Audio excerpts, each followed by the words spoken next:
पुष्पा झुकेगा नहीं, कहने वाले टीएमसी के जहांगीर खान चुनाव से पहले आखिर क्यों झुक गए हैं? फाल्टा री पोलिंग से पहले क्यों अपना नामांकन वापस ले लिया है? यानी कि इस वीडियो में बात बंगाल की सियासत की। नमस्कार, आप देख रहे हैं न्यूज़ 18 का डिजिटल प्लेटफॉर्म। मैं हूं आपके साथ श्रुति श्रीवास्तव। पश्चिम बंगाल की फाल्टा विधानसभा सीट पर होने वाले पुनर्मतदान से ठीक पहले 2 दिन पहले सियासी गलियारों में जबरदस्त भूचाल आ गया है।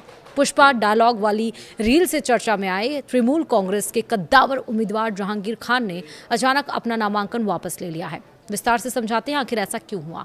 दरअसल पश्चिम बंगाल की राजनीति में उस समय एक बहुत बड़ा और अप्रत्याशित यू टर्न देखने को मिला जब दक्षिण 24 परगना जिले की हाई प्रोफाइल फाल्टा विधानसभा सीट से सत्ताधारी तृणमूल कांग्रेस के आधिकारिक प्रत्याशी जहांगीर खान ने चुनावी मैदान से अपने कदम पीछे खींच लिए।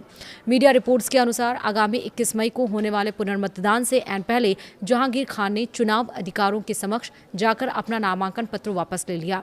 चुनाव आयोग की अभूतपूर्व मुस्तैदी और इलाके में भारी संख्या में केंद्रीय बलों की तैनाती के बीच सत्ताधारी दल के उम्मीदवार का इस तरह अचानक से चुनावी रण छोड़ देना पूरे राज्य में चर्चा का विषय बन गया है। इस फैसले ने न सिर्फ तृणमूल कांग्रेस के रणनीतिकारों को हतप्रभ कर दिया है, बल्कि फाल्टा सीट के पूरे चुनावी गणित को भी पूरी तरह से पलट कर रख दिया है।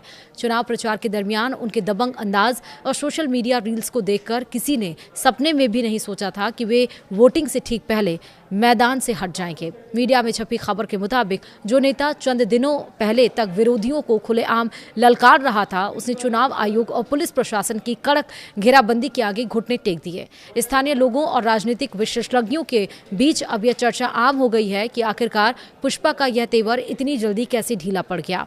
इस पूरे ड्रामे के पीछे की असल कहानी 29 अप्रैल को हुए पहले दौर के मतदान से जुड़ी हुई है। फाल्टा विधानसभा सीट के सभी 285 पोलिंग बूथों पर उस दिन वोट डाले गए थे, लेकिन मतदान के दरमियान बड़े पैमाने पर धांधली, ईवीएम मशीनों पर काली पट्टी यानी कि ब्लैक टेप चिपकाने और मतदाताओं को डराने धमकाने की गंभीर शिकायतें सामने आई थी।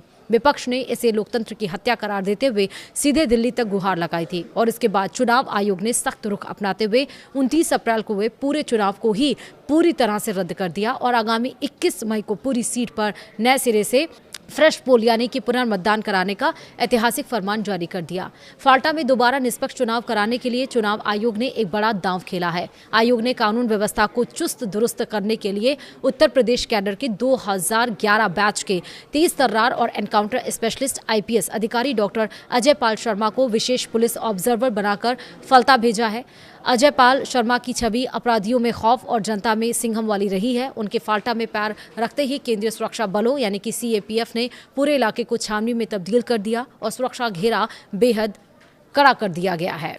आईपीएस अजय पाल शर्मा की एंट्री के बाद फाल्टा का सियासी पारा उस वक्त 7वें आसमान पर पहुंच गया जब उनका एक वीडियो सोशल मीडिया पर वायरल हो गया। इस वीडियो में छपी खबर के मुताबिक वोटरों को डराने धमकाने की शिकायत मिलने पर आईपीएस अजय पाल शर्मा भारी पुलिस बल के साथ सीधे जहांगीर खान के दफ्तर और आवास पर धमक गए। कैमरे के सामने आईपीएस शर्मा ने जहांगीर खान के करीबियों और सुरक्षा कर्मियों को बेहद सख्त लहजे में चेतावनी देते हुए कहा कि उसे यानी कि जहांगीर को कह देना कि अपनी हद में रहे। अगर किसी भी तरह की बदमाशी या वोटरों को डराने की कोशिश की तो बहुत बुरी तरह से निपटे जाएंगे, बाद में रोना मत। और इस कड़क चेतावनी के बाद टीएमसी और आईपीएस अजय पाल शर्मा के बीच सीधा टकराव शुरू हो गया। दरअसल टीएमसी नेतृत्व ने इसे असंवैधानिक बताते हुए आरोप लगाया है कि आईपीएस शर्मा बीजेपी के एजेंट के रूप में काम कर रहे हैं और टीएमसी उम्मीदवार के परिवार को प्रताड़ित कर रहे हैं। यहाँ तक कि एक स्थानीय महिला ने आईपीएस शर्मा और केंद्रीय बलों पर देर रात घर में घुसने और बदसलूकी करने का आरोप लगाते हुए फल्ता थाने में शिकायत भी दर्ज कराई थी।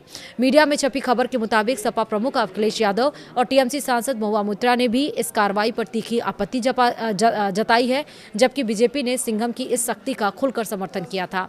इस भारी विवाद और प्रशासनिक शिकंजे के बीच जहांगीर खान कानूनी तौर पर भी घिर चुके थे। अपनी गिरफ्तारी की आशंका को देखते हुए उन्होंने कलकत्ता हाईकोर्ट की शरण ली थी। अदालत ने उन्हें 26 मई तक अंतरिम राहत देते हुए चुनाव खत्म होने तक गिरफ्तारी पर रोक तो लगा दी थी, लेकिन कोर्ट ने यह शर्त भी जोड़ दी थी कि वे जांच में पूरा सहयोग करेंगे और इलाके में कोई अशांति नहीं फैलाएंगे। लेकिन इसके साथ ही फाल्टा में अब जबरदस्त टक्कर होने वाला है। देखना होगा कि ये सीट किसके खाते में जाती है। फिलहाल इस वीडियो में इतना ही। नमस्कार।